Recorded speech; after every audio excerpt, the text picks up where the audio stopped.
welcome back to another episode of Drunk in the Library, where we get drunk and talk to you about the strange, the unusual, and the downright stupid things you didn't think you need to know about. I'm Kaila. I'm Brooke. And I don't think we had any questions, comments, concerns from our last couple episodes, right, Brookie? No, not as far as I know. All right, so... if there was, they obviously weren't that important, so... Yeah.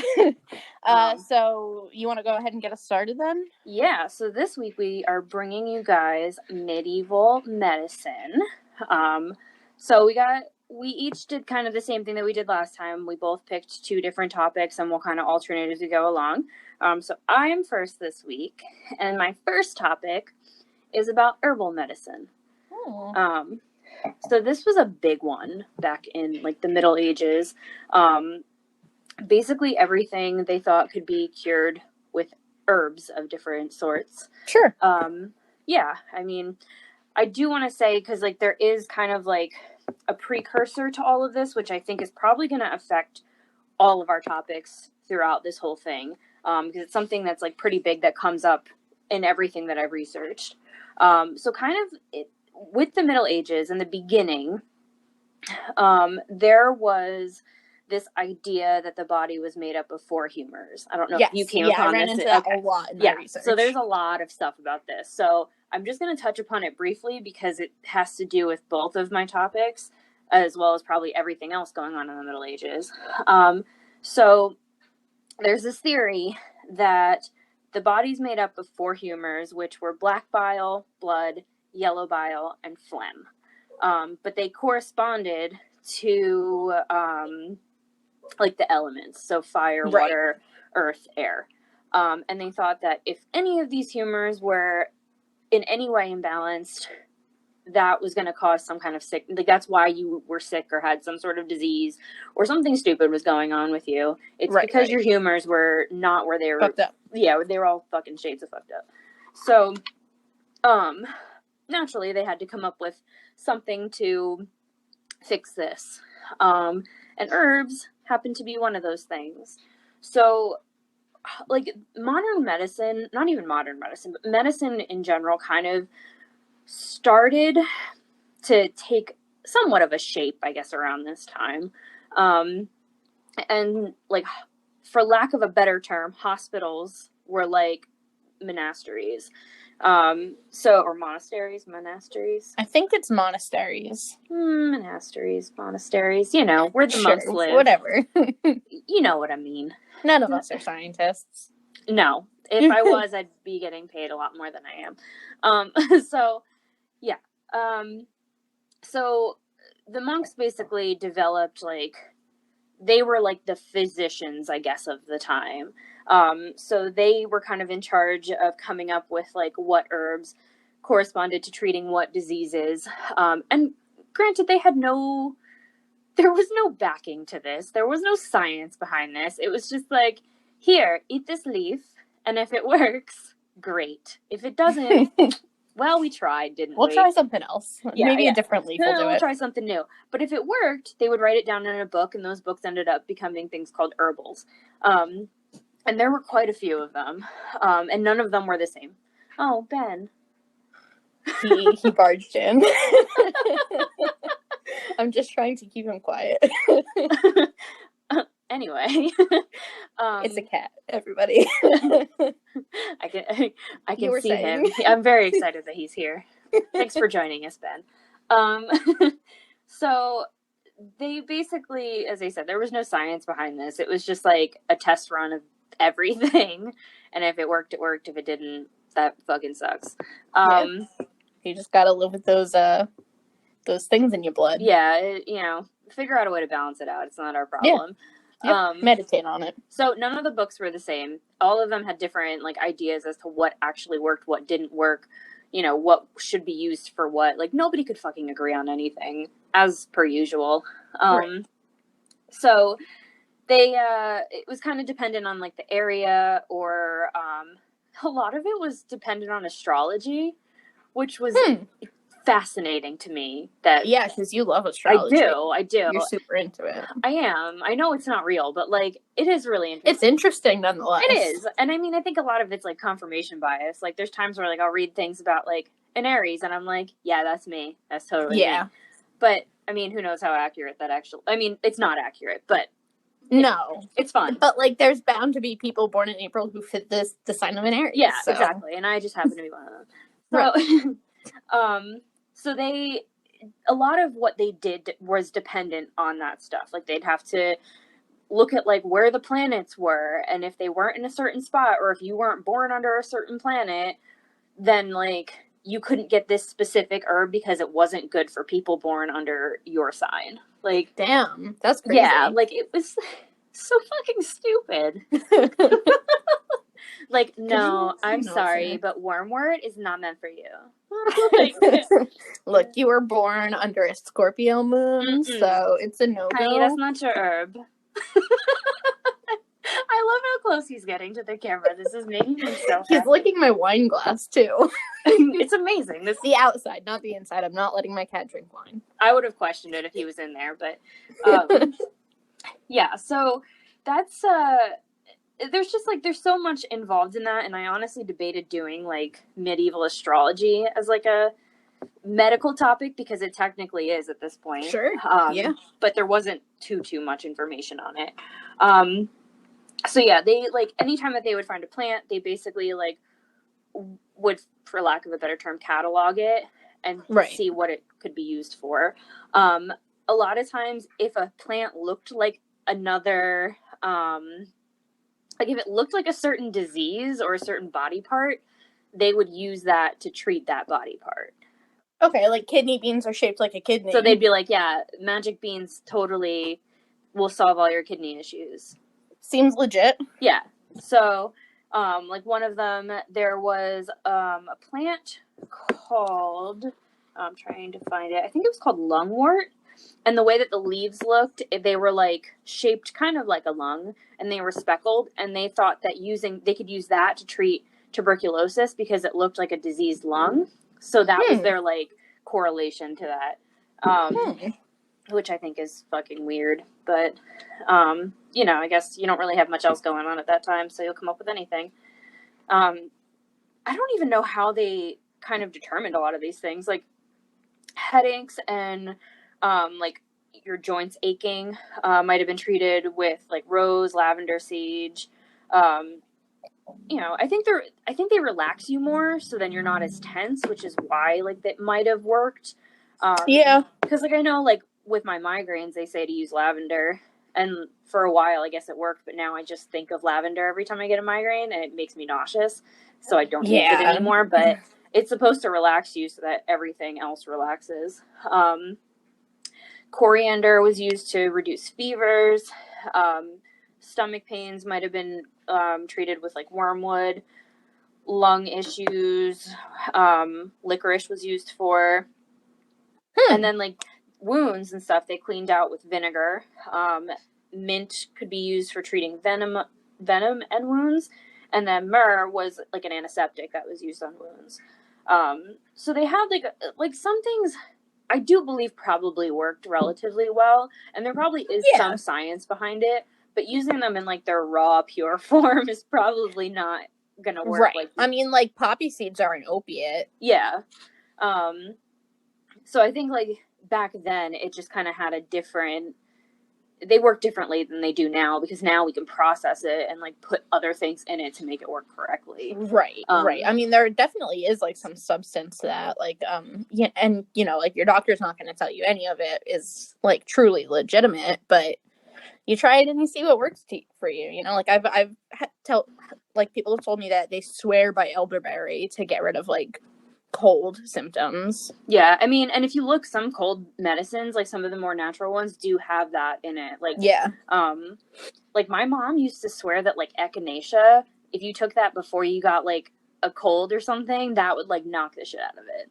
Like, she would swear by that. If I, like, sneezed, she'd be like, here's the echinacea. I'm like, it's disgusting. And those pills were huge. They were, like, horse pills. Mm-hmm. So, I mean, I think there's something behind it, but not what these people thought there was. Yeah, I'm not going to give up ibuprofen. No. I mean, if you think I'm not going to take Excedrin when I get a migraine, you got another thing coming. So basically, when they found that something worked, they thought that, like, this was God sent. Like, Sure. God put this on earth so that you could find it and you could use it to treat these ailments. That's why like monks were kind of regarded as like almost godly in a way, because they thought that like physicians and doctors were like up on that same level. Like Right. they were doing things that like God could do. So like a lot of it became very like much about religion. So that, I mean, like that's kind of with everything. So then they kind of looked at shapes, colors of plants, and started once again cataloging all this stuff.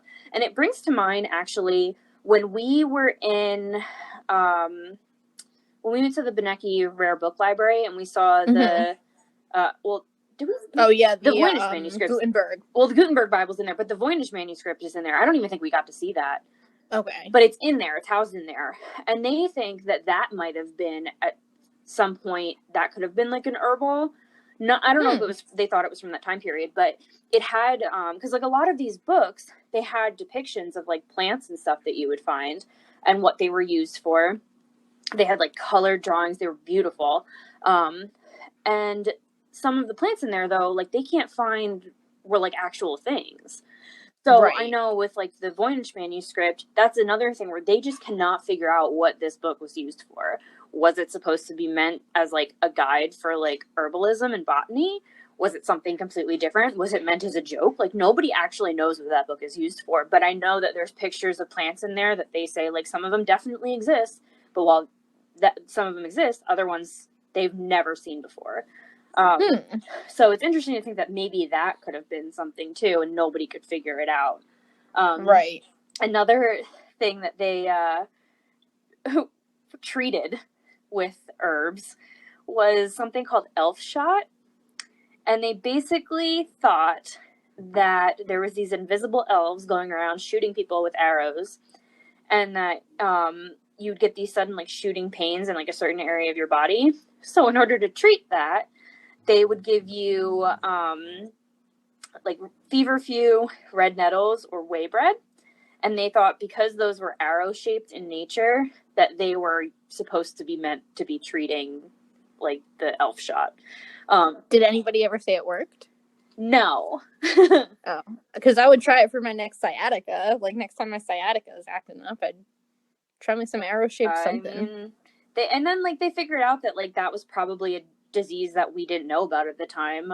So it was most likely rheumatism, arthritis, like muscle stitches, which I'm assuming are like muscle spasms, or cramps. So, and then there was also like women were really prominent during this time with treating ailments. Most of the time, like villages or like towns had basically like a town witch of sorts who like was a medicine woman and came in and like took care of the herbs and like the treating of people. And then like because during that time it was like witchcraft is cool, like this is fine because you're actually doing something that's going to help us. And then like the century or two after that they're like burn the witches because this is not good at all. So yeah, it was mostly practiced by women, and one of the most famous women is Hildegard of Bingen. She was a nun who had like a lot of different ideas as to why certain things worked and why certain things didn't. Like she was a big proponent of like if it works, it's because God said it's okay. Like you know, and if like someone was sick, she was like, well, you must have done something to piss God off. Because so for a witch, she was pretty godly. She was pretty godly. Yeah, well, she was a nun. Yeah. So, I mean, it's just kind of assumed that she's going to be.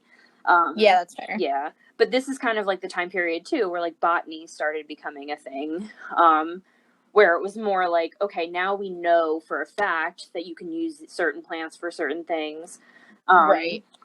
So it was kind of, as I said, the beginning of botany, and that's kind of really all I have on that.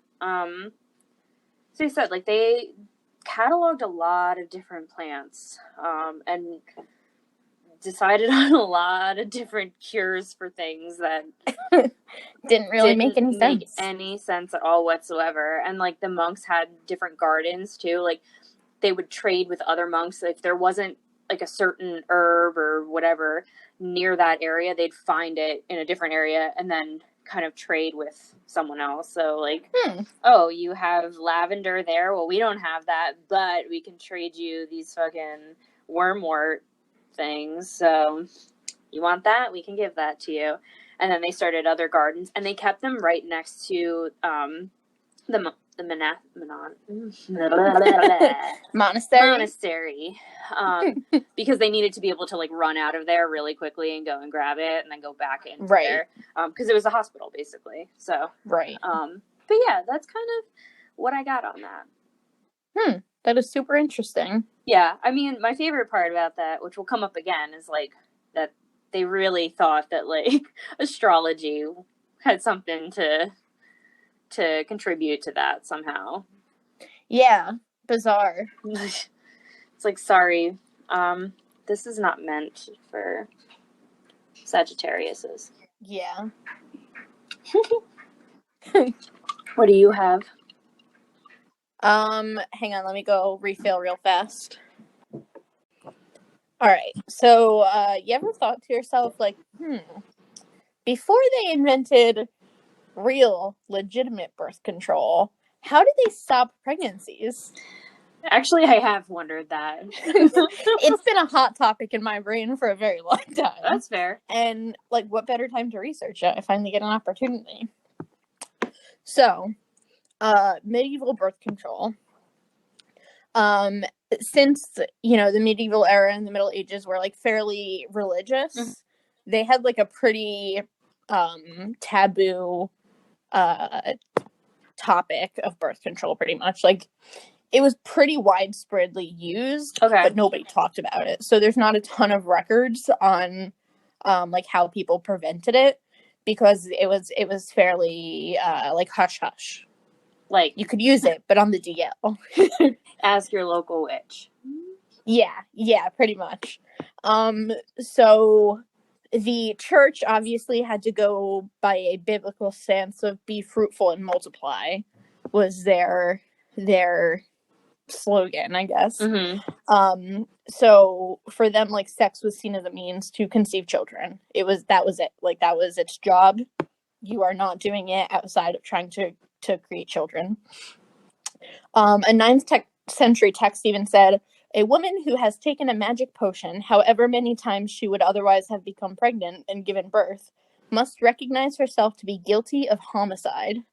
Oh, okay. Yeah. So you on birth control, you literally committing homicide. Well, I guess I'm a murderer. Yeah.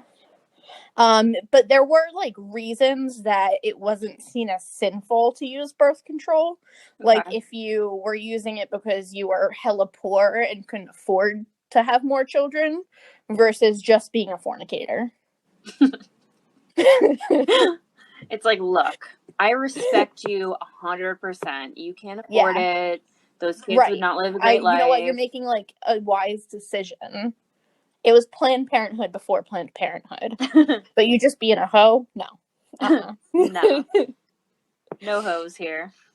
Obviously, it was still pretty widely used because, like, people gonna do what people gonna do. Yeah. A popular catchphrase at the time, which is Latin, so I know I'm gonna butcher this, was si non caste tomen caut, which basically translates to, if not chastely, at least cautiously. Which I feel like that's a decent way to live in anything, not just when it comes to birth control. Fucking love that. Right? Well, if you want to hoe out, fine. But be safe. But be good about it, okay? Right. And I mean, like, to be fair, was there any be safe in the Middle Ages when it comes to birth control? No. Probably not. Going towards, like, the east, towards, like, Islam, in the medieval ages, it was okay to use birth control. Like, during the Prophet Muhammad's time, their main source of birth control was good old-fashioned coitus interruptus. Them blue balls. Yeah. Cock blocking. Yeah. So, similarly to today's culture, there was like just a perpetual debate of what point of pregnancy is considered like is a fetus considered a new life form. Okay. And women could be prosecuted for like getting an abortion because there are always like under the table ways of aborting. That's when they use them fucking titty tongs. Yeah. Yep. Yeah, they got going on in It things, comes though. full circle. You want to fucking abort your child? We're gonna rip your titties off. And it depended on like how far along you were in the pregnancy on like determining if that punishment. So like, was it going to be exile or were you going to be put to the death? But how did they even know? I don't know. Like, that's a big part of why so many people were never prosecuted for abortions, was because there was no evidence to base anything on. Because I mean, So, like, what happens? They take the fetus out, and then they're like, "Well, it's about the size of a lima bean, so yeah, and like fine. if I do this, I'm not going to the town marshal, yeah, and, like telling him, I'm going to hide the evidence." Yeah. Which, like, it wasn't illegal, but it wasn't technically illegal. You could get in trouble for it.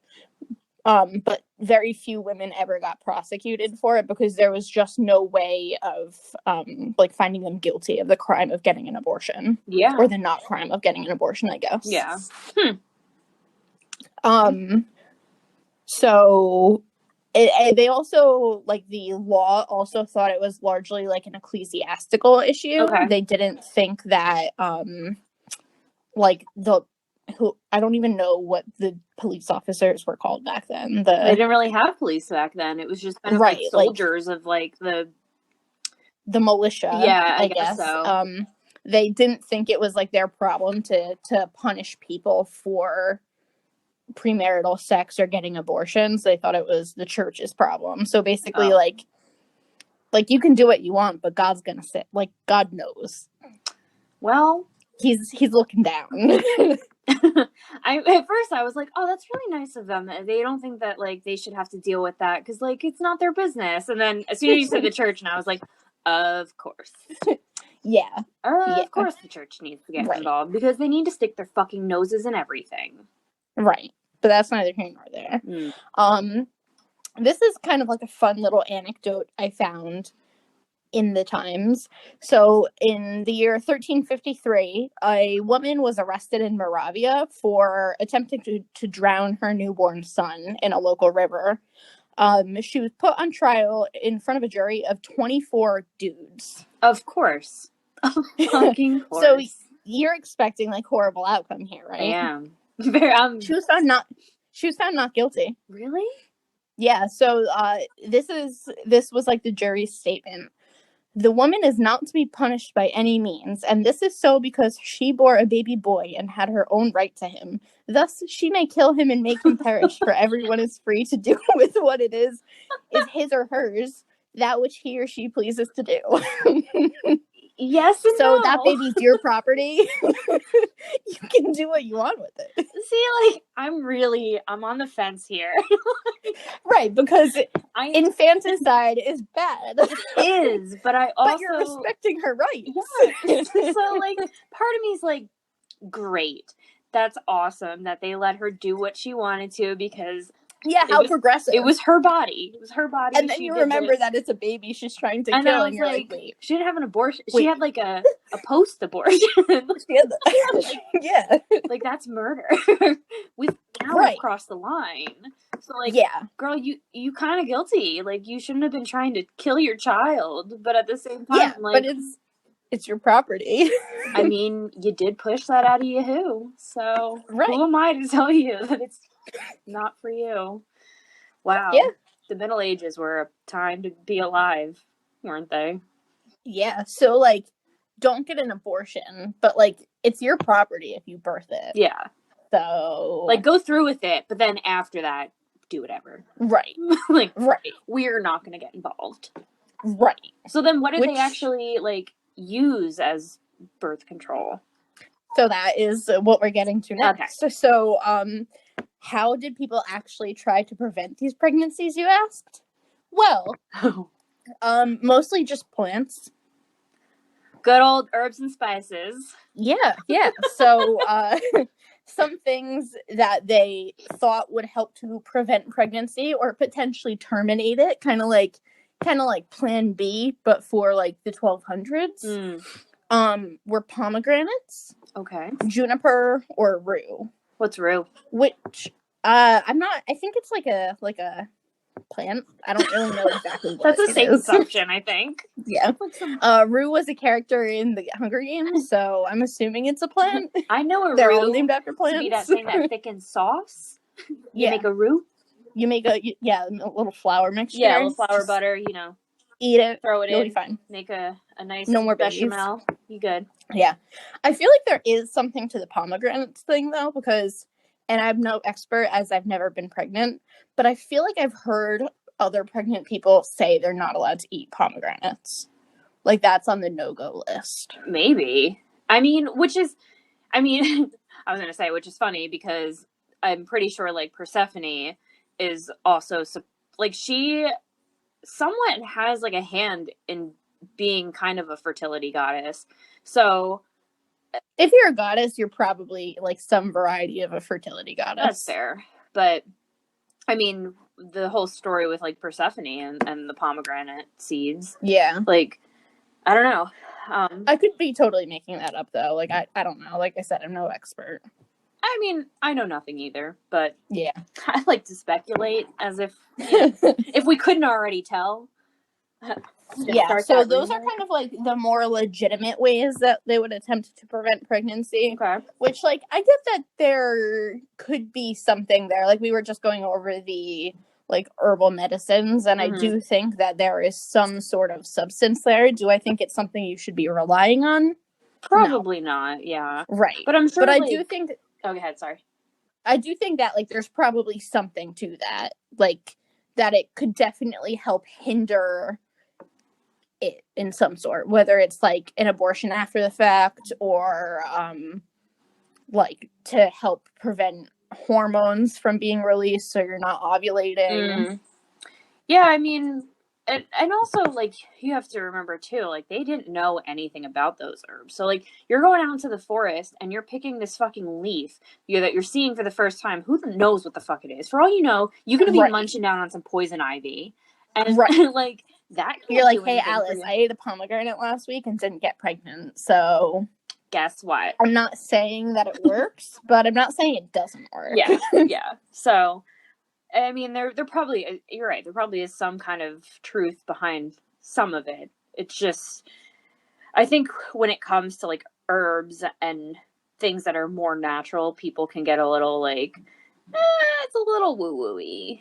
Yeah. And I think some of it is to try and get rid of your cold. Don't use it to stop yourself from getting pregnant. Yeah. Like you can use it for minor things. Like, yeah, you know what? That vitamin is probably going to boost your immune system a little bit, which is great. Right. It's not going to prevent you from dying. Yeah. But it might boost your immune system a little bit.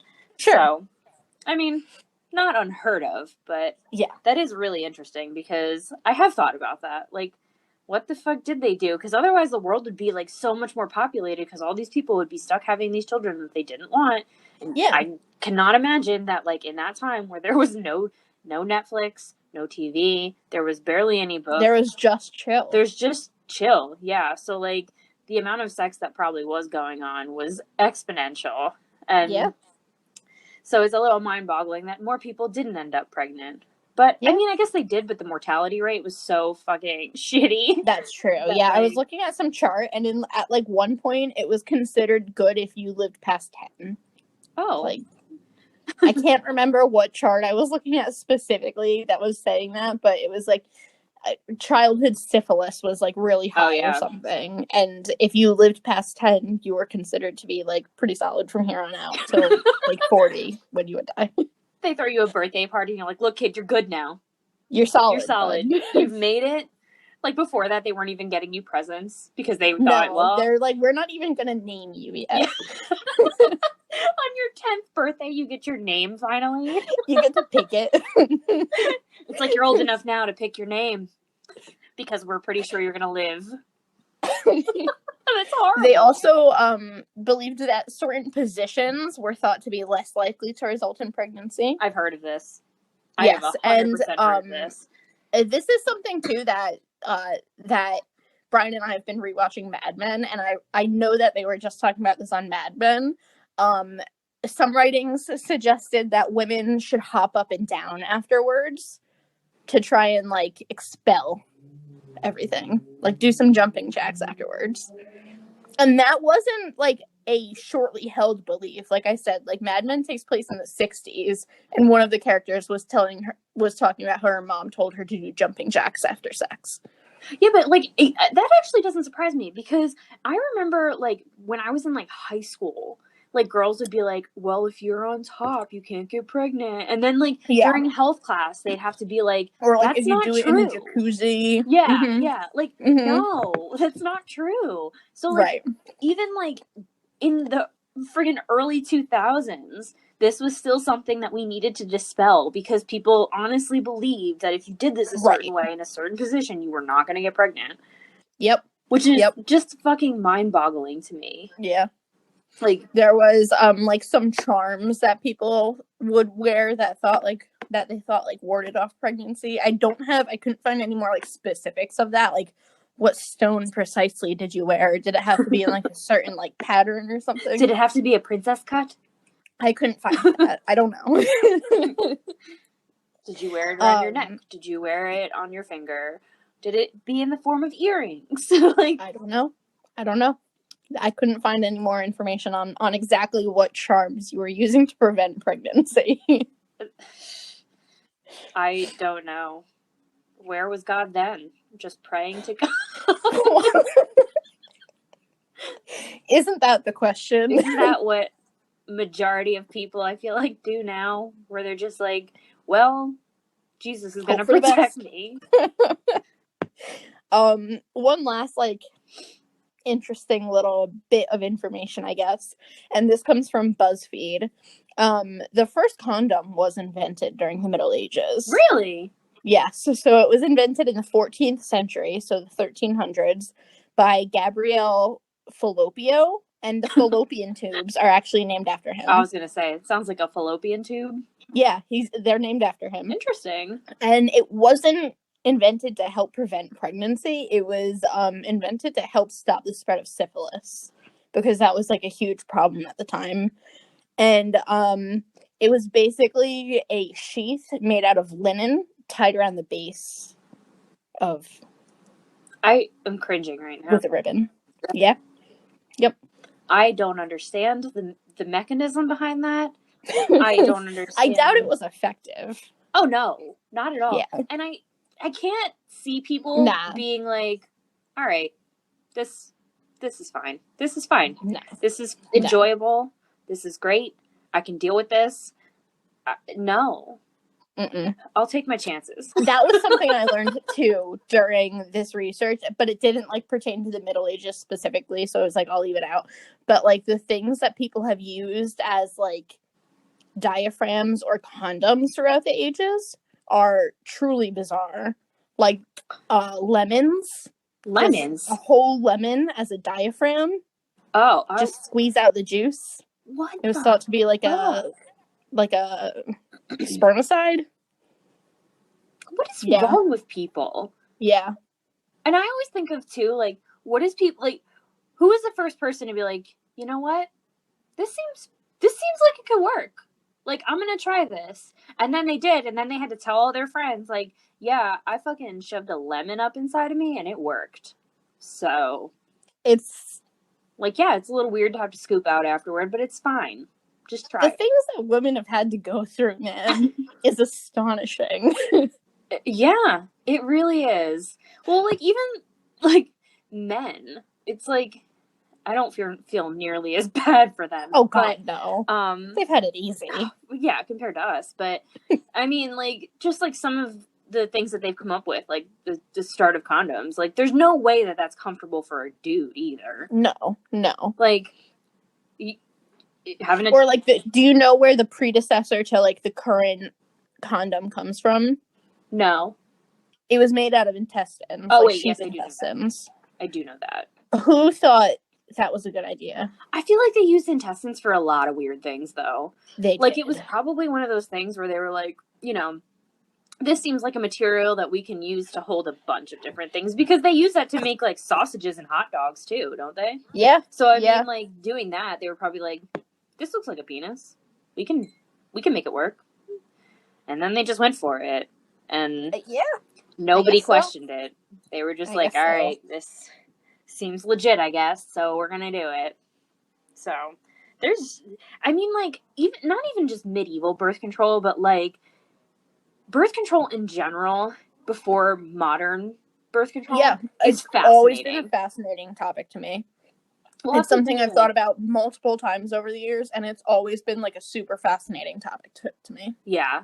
Well, like, even between that and like pregnancy tests of like old times too, I thought. Yeah. Like Egyptians, they used to have to like pee on like, it was like a thing of wheat or something like that, and they're like I don't know how it determined anything. I also think it's crazy how like accurate some of that stuff was too, like specifically the things that they would use to test for pregnancy, where like they were looking for like urine to turn a certain color when mixed with something. I think that's super fascinating, like how eerily accurate it was. Well, during like, because when I was researching all my stuff too, like during the Middle Ages, like they were actually doing a lot of stuff with urine. Like they were able to like. Oh yeah, I saw that too when I was doing my research. Like, I didn't realize like how much stuff that they could actually like kind of figure out. But they were like, they had charts of like different colors, different consistencies, like this certain thing. And the doctors would literally taste it to figure out like the taste, because that was like used as a diagnosis. It's just like the things that they were. Yeah, no, I'm good. You could not pay me enough. But like the things that they were doing, like right now, like it seems so archaic to us because we have so much science to back everything up, and you know we've come so far. But like back then, this stuff was like innovative to them. Cutting age. Yeah, this was incredible for them to be able to figure out, and people were like, "Holy shit!" Like I can't even wrap my brain around the fact that you know this now. Like So it's really cool, and there's something else I'm going to bring up later on because I know what your other topic is. So yeah. So if you don't bring it up, I'm going to bring it up. But yeah, it's cool. It's really cool. It is. It's very cool. I wonder if there's like a museum out there that has like medieval like tools of like medical tools, I guess. Oh, there certainly is. I don't know. I'm sure there is, because when we went to the Mutter Museum, they had like early medical tools. It was from a different period, but there's got to be one of medieval medical tools out there. I don't remember really what they had. We should go back there sometime. Yeah, I would like to see that stuff, because like doing some of my research too, like you get to see some of these things that were so like archaic, and you're like, what the fuck? Like I don't even know how that would begin to be used. So it'd be cool to see that like in a museum, or even like the books that they have on these things, like the herbals and stuff, to see like what exactly these people were writing down. So, yeah, it's cool. So you got anything else there? No, that's pretty much it for medieval birth control. Alrighty, cool. Yeah. All right, I'm gonna go refill my drink now. And now Now on to more important things. So my next topic is bloodletting, because it's fucking weird, and I cannot believe this went on for a very long time, and like finally somebody was like, all right, enough. Was this your offshoot of surgery one? Kind of, okay, because originally Brooke and I had picked the same topic, but obviously we can't do the same thing, so we both kind of had to like veer off. Yeah, so this was kind of like, because I had originally just picked surgery as like a broader thing, but this was something that just kept constantly getting brought up, so I kind of veered off and did this instead. But once again, like this kind of has to do with the whole thing about the humors and balancing out the fucking shit, because otherwise you were sick for no reason.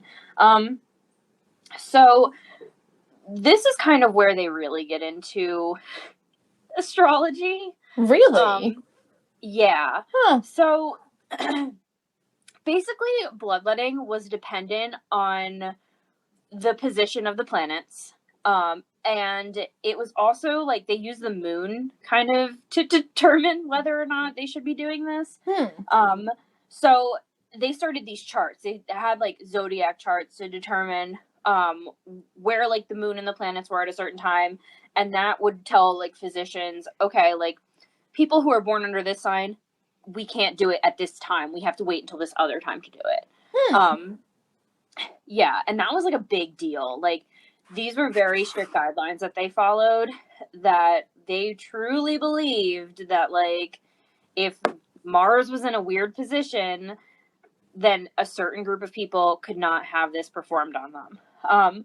So it started in ancient Egypt, and then kind of spread to Greece like most things did. And then eventually the rest of the world started picking up on it. And there was a physician whose name I'm not going to be able to pronounce, but I'm going to try anyway. His name was Erastus, something like that. Sure. I don't know. Just do your best, man. We'll all forgive you. Yeah. So he kind of thought that your body, like, you developed illnesses and diseases because you had too much blood in your body. Sure. So, logic. Yeah, it makes total sense. So they called this, like, excess of blood a plethora. And they thought that if you let out some of this blood, then you are in turn letting out some of the diseases and eventually curing and healing people. Okay, like by the logic they're using, that holds. A little bit. But he also believed that arteries were filled with air and not blood. So, okay. Yeah. Can't really trust too much as to what he did. But this became like the most common technique of curing people aside from like herbs.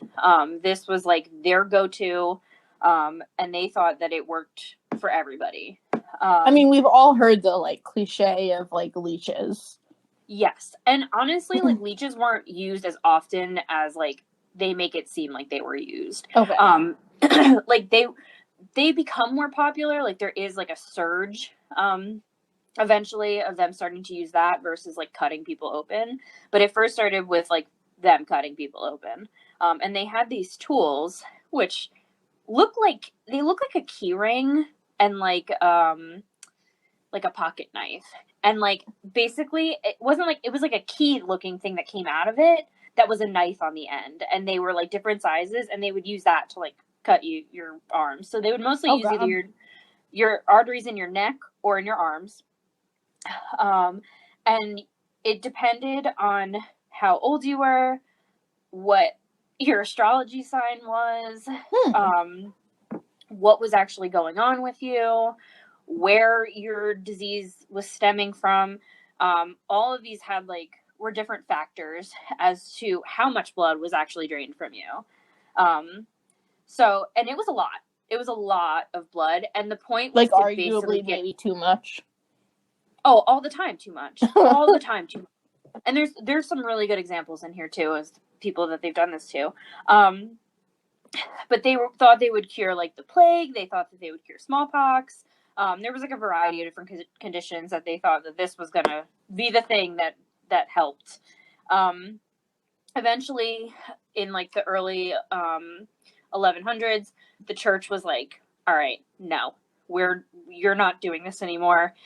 They basically thought it was like against God and banned the procedure, which is how we came to get barbers, because at that point, barbers were now starting to do, they kind of did surgery. Just routine bloodletting.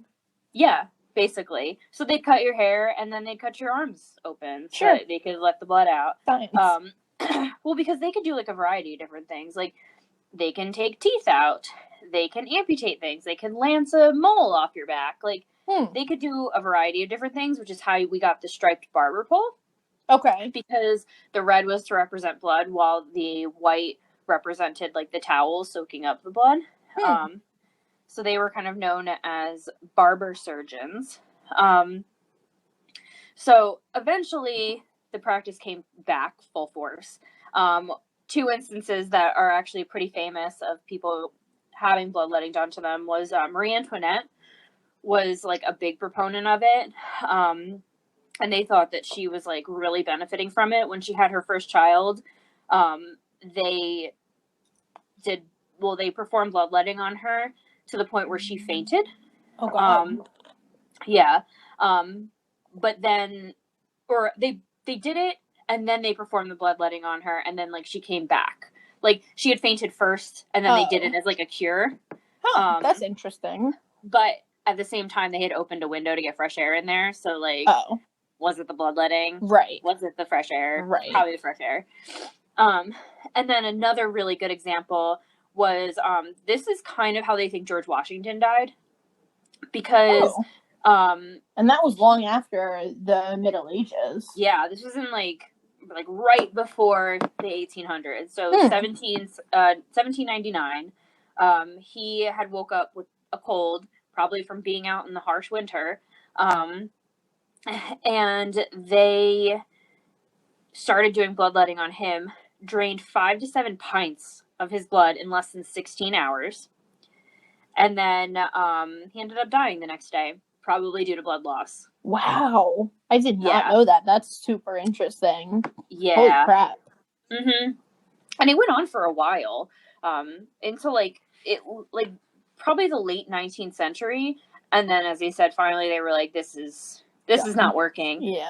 Although it still does happen today in very, very rare cases. And it's considered to be kind of like a pseudoscience, or pseudoscience, because there's really no scientific backing to it. The only thing that they can kind of confirm is that it did help a little bit with in people who had high blood pressure, because by opening up the vein, you're like depressurizing. Yeah, that makes sense. Blood honestly, like that actually does make sense.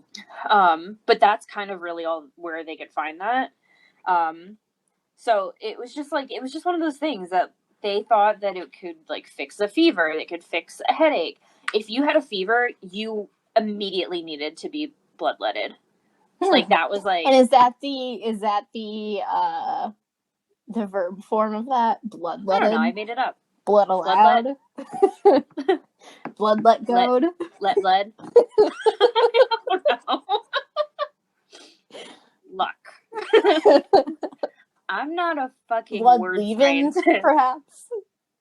The blood left, yeah. That's what it boils down to. You've been bled. That's all I got for you. So they basically wanted you to faint. They did this to the point where they wanted you to faint. Yo, that would be so easy for me, because like I can get tattooed literally all day, but getting blood drawn, The last time that happened, I did literally pass out. My heart rate dropped 40. I cried. I literally cried, and then the lady yelled at me because I cried. Yeah. And she was like, I don't know why you're crying. You have tattoos. And I was like, but they're not injecting my veins. I'm not allowed to go get blood drawn by myself because I'll pass out. Yeah, I won't pass out. I'll just cry and then be made fun of. She was really fucking mean to me. I hope she listens to this one day and she knows that it was me that she did that to. Because she was like, I'm using a baby needle. And I was like, I don't give a shit. It fucking hurts. Bitch. She fucking bloodlet me. Anyway. That's illegal, woman. Yeah. So one of the most interesting things that I found here, which makes zero sense to me, and maybe somebody can explain it, is a lot of times that they would use bloodletting to treat hemorrhaging, excessive menstruation, or nosebleeds. So let blood by stop bleeding by letting bleed. Yeah. Sure. Live and let bleed. I don't understand. If I'm bleeding excessively through my nose, and you're gonna slice my arm so I bleed more. Mm-hmm. I don't know if they thought that it like eventually balanced out. And it was like, all right, well, maybe it'll stop bleeding like there because you'll start bleeding somewhere else now, and all the blood will have to go to that certain spot. Maybe it's like the old vet med joke of all bleeding stops eventually. Yeah, eventually. All bleeding stops eventually. Then they also did it before surgery or at the onset of childbirth, because it says that the blood was removed to prevent inflammation. Again, like, if you're going by, like, the high blood pressure thing, that's not the least logical thing I've ever heard. But if I'm about to go under anesthesia, I don't want you to let me bleed. True. It's the opposite. But I also don't think that anesthesia was, like, really a prominent thing that's at true, that time. Yeah, I'm thinking of, like, current times. Yeah, like... I'm, like, 3 wine glasses in, so... Yeah, that's fair. Like, current times, like, they probably shouldn't be doing that, but... Right. Ancient times, they're just using, like opiates as an anesthetic, so... Basically, yeah. And I mean, like, they would do it before amputations, too, because, like, their logic was that, like, if you cut open someone's arm or their neck or whatever, and then you chopped off another limb, it wouldn't bleed as much because you're bleeding from another source. So, it's like, it, like, offsets it, balances it out. Sure. Yeah. They also thought that bloodletting could cure heartbreak and heart sickness, so they would just drain you of your blood, to which you eventually just died of heart failure.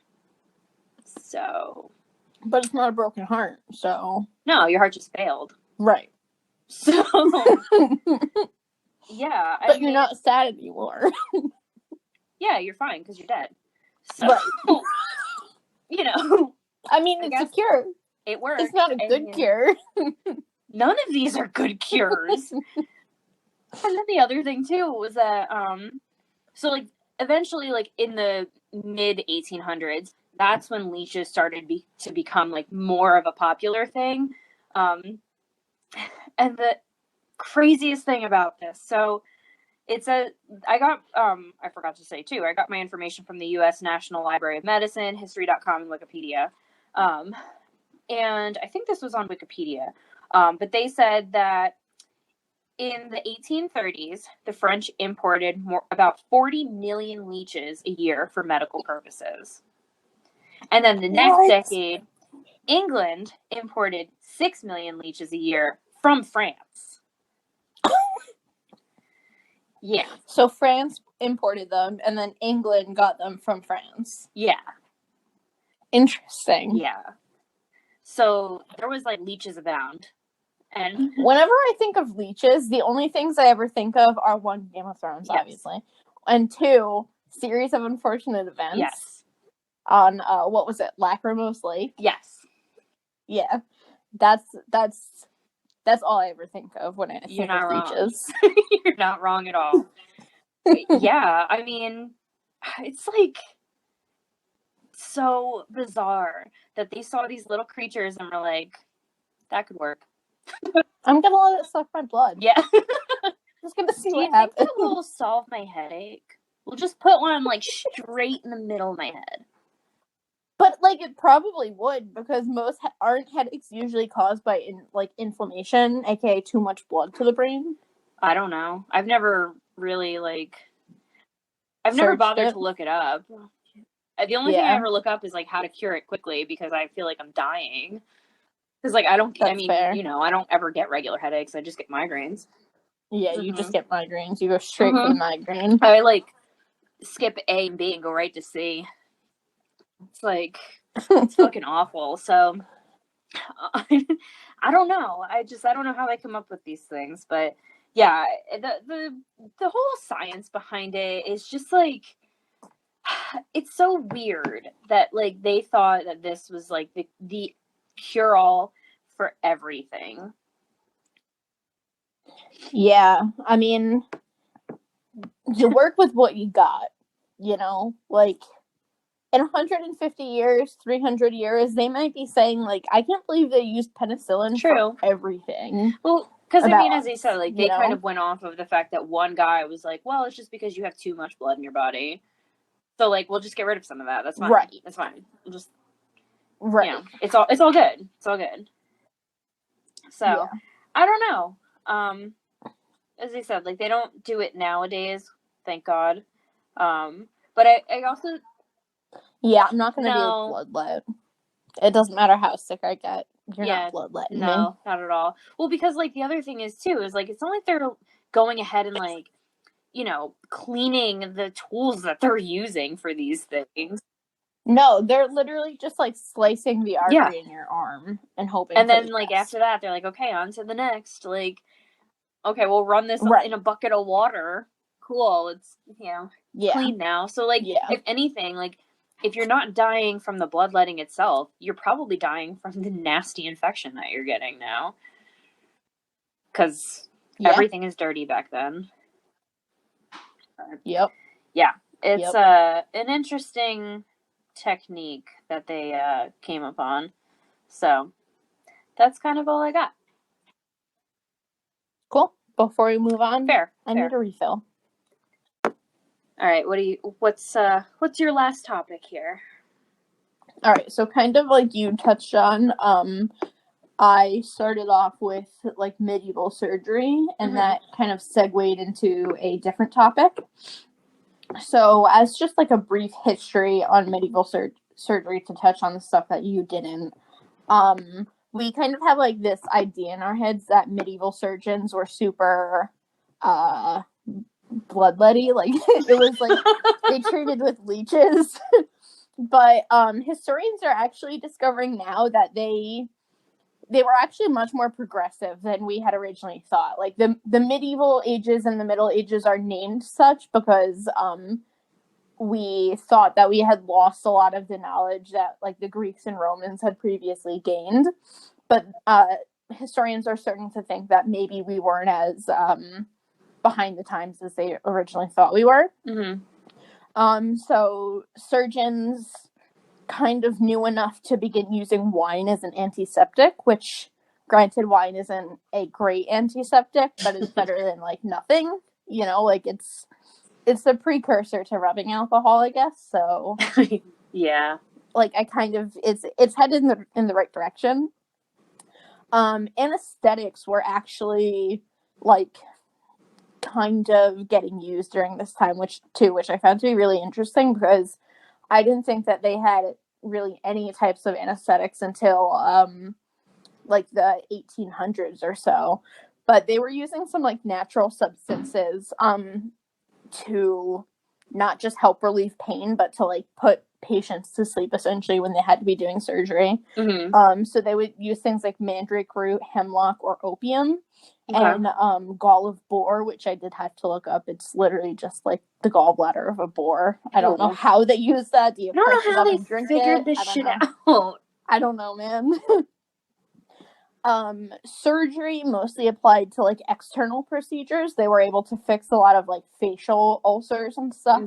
But they were also able to fix eye cataracts, which I found to be super interesting. If you're just, like, coming at me with gall of boar and a bottle of wine, I'm not letting you near my eye.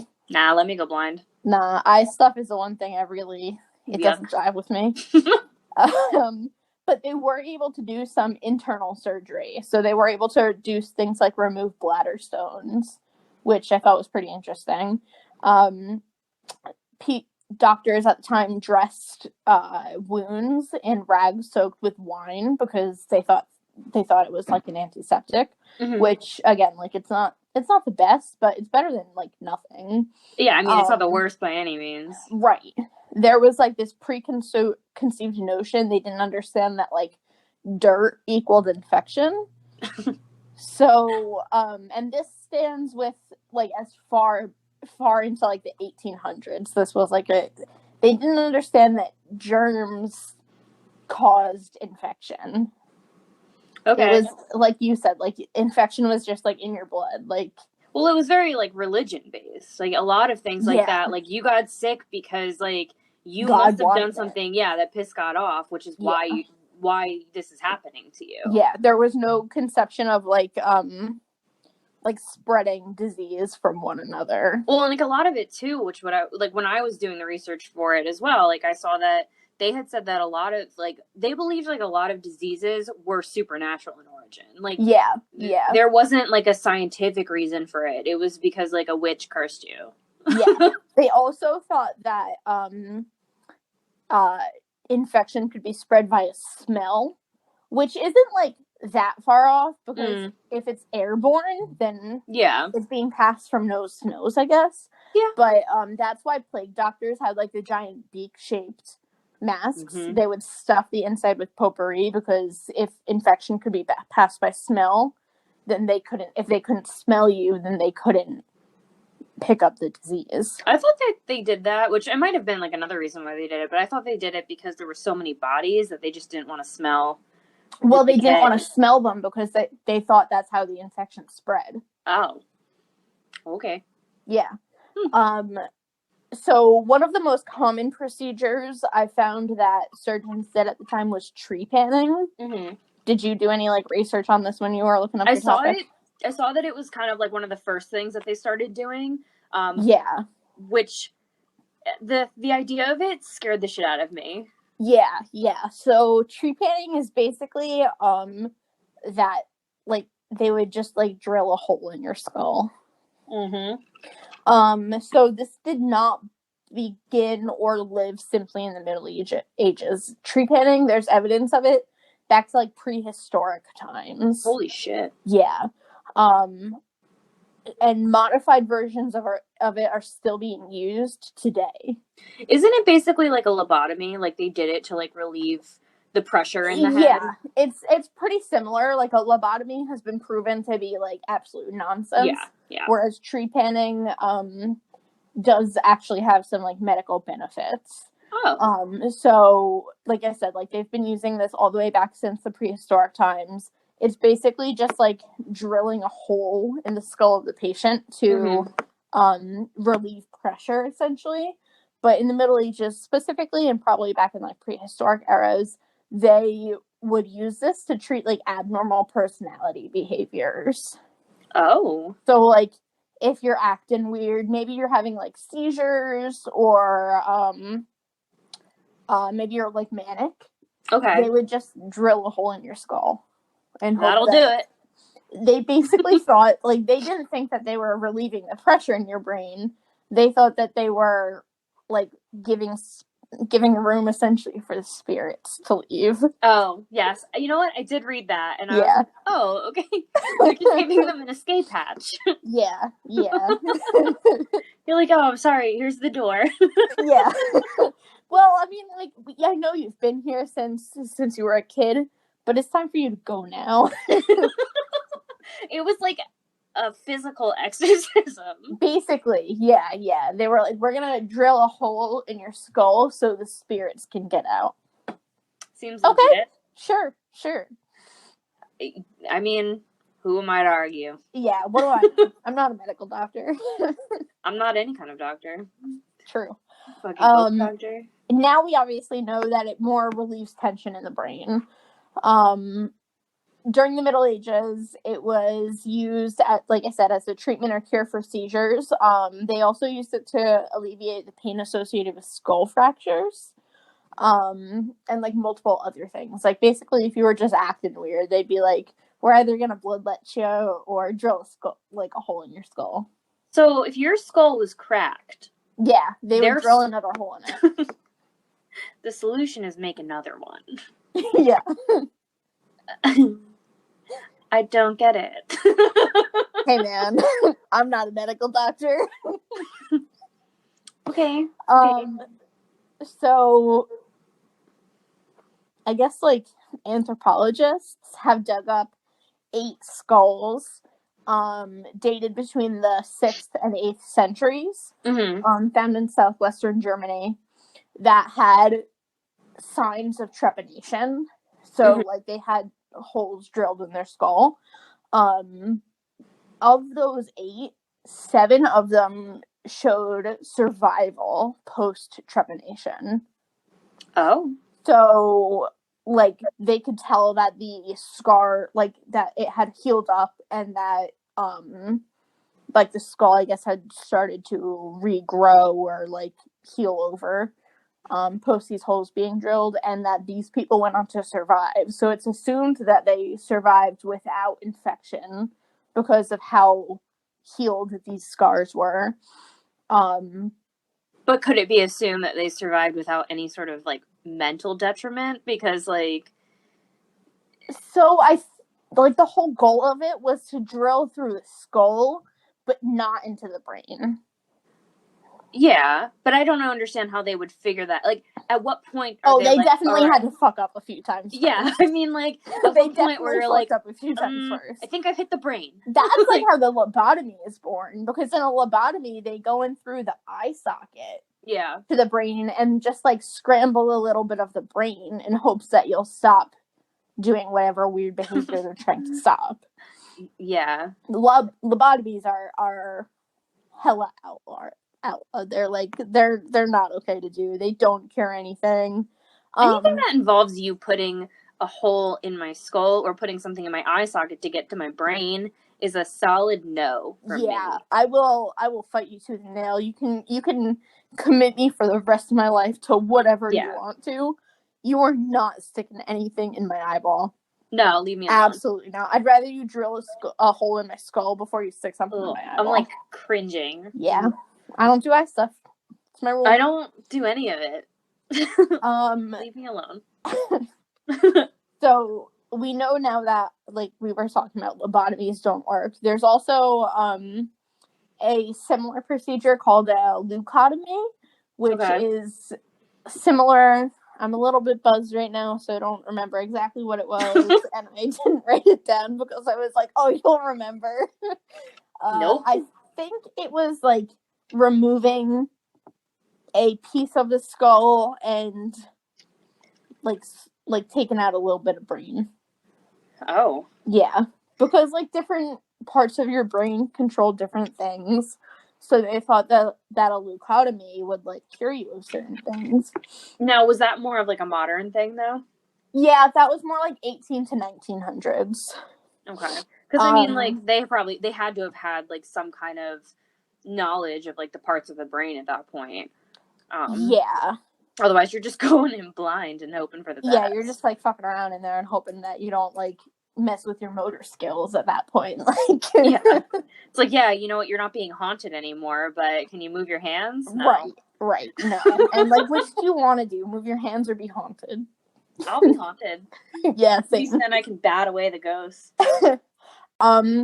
Some doctors will still occasionally do this for things like subdural hematomas. So if you have like a bleed in your brain or swelling of your brain or something, they will still occasionally do this. It's called a craniotomy now. It's not called a trepanation, and they're not just like randomly drilling holes into your head anymore.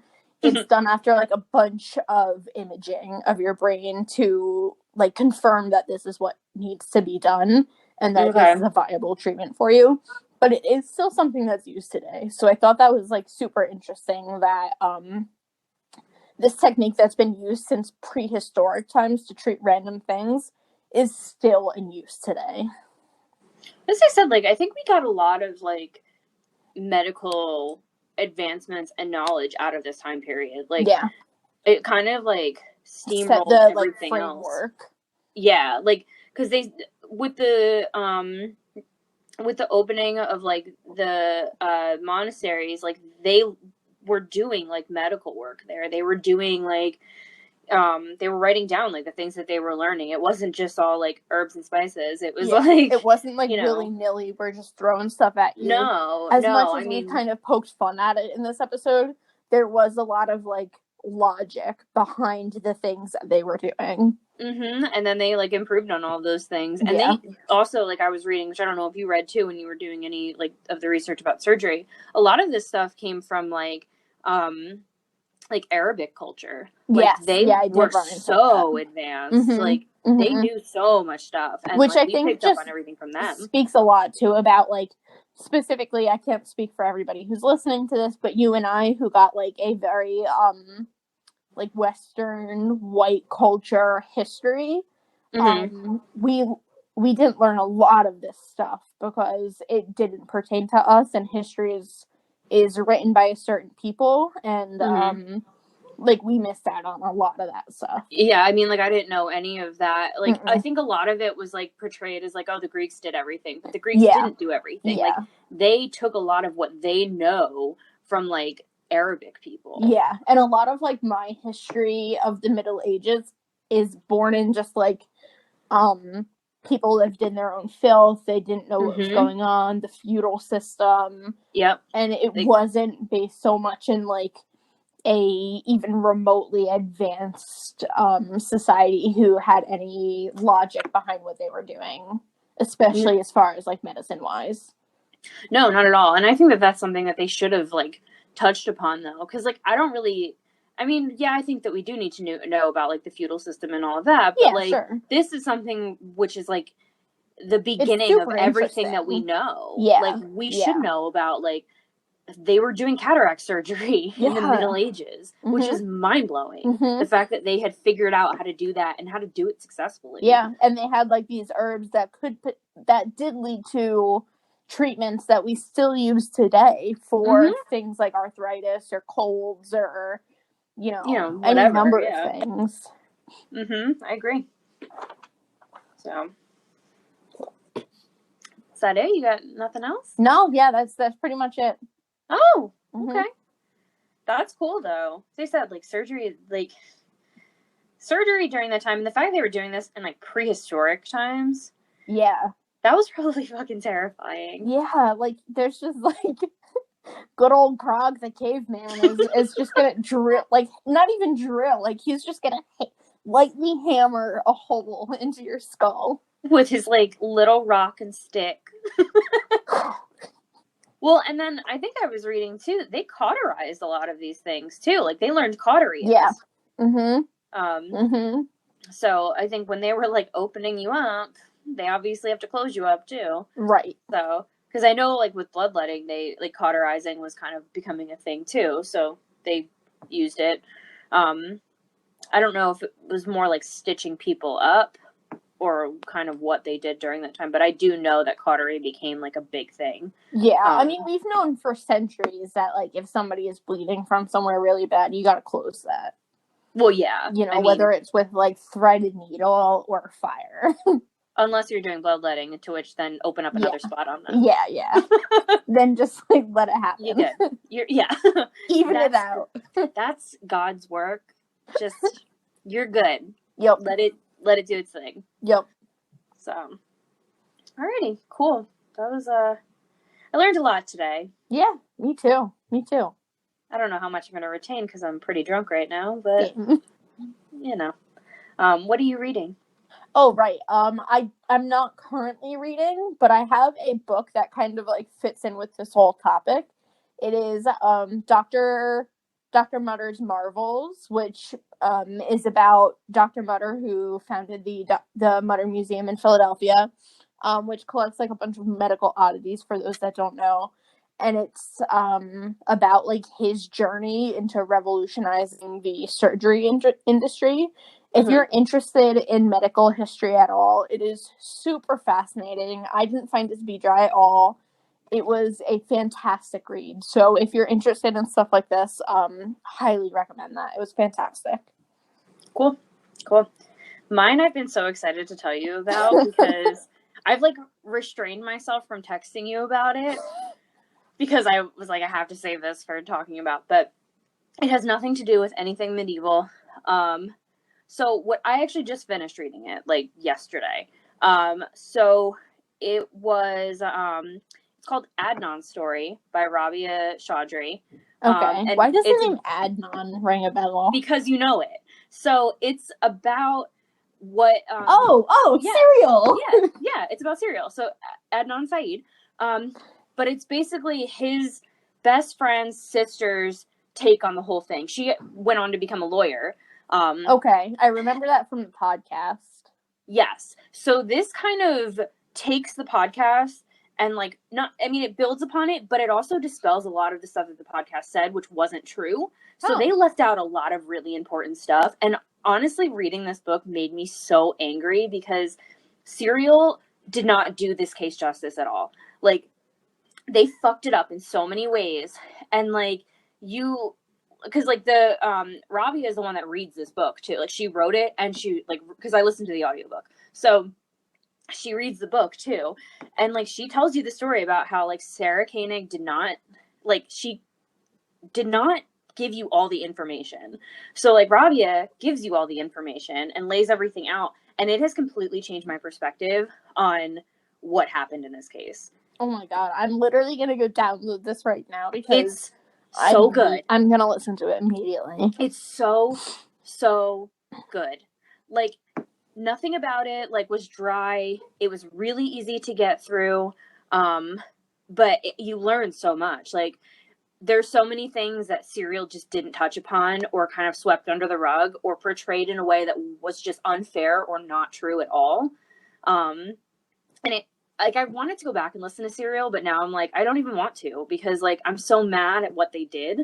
Let's like, make it clear though that we're not shit talking Serial, because Serial was the podcast that got us into podcasts. I mean, it is. It's kind of like the beginning of podcasting. It really, really was. I loved every second of Serial. I did too, but I'm just saying this kind of clears a lot of things up and gives you more information that you didn't have before. And it really breaks down the case for you. And the person that I thought might have done it, I kind of have doubts about now. And I think it's somebody else. So, it's just, I mean, it's so heartbreaking. The whole thing is so heartbreaking. And like, that's like one of like the number one cases for me. Like, and I really love true crime, but that's like really high up on my list of something that I continue to follow to this day. I constantly check in on, because I think that dude deserves so much justice. And like, it's just, they like the Baltimore Police Department fucked him bad.